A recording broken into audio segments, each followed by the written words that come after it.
আসসালামু আলাইকুম রহমতুল্লাহি ওয়া বারাকাতুহু।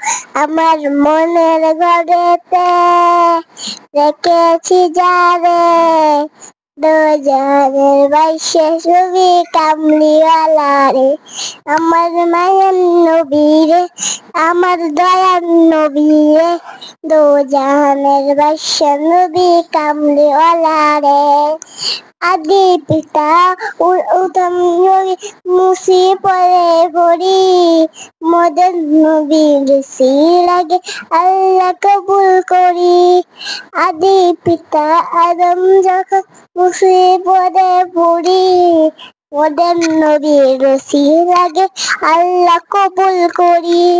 সাকারাতে বেদানি, সাকারাতে বেদানি, নয়ন ভুবি, দো জাহানের বৈশ্য নবী কামলিওয়ালা রে। শেষ।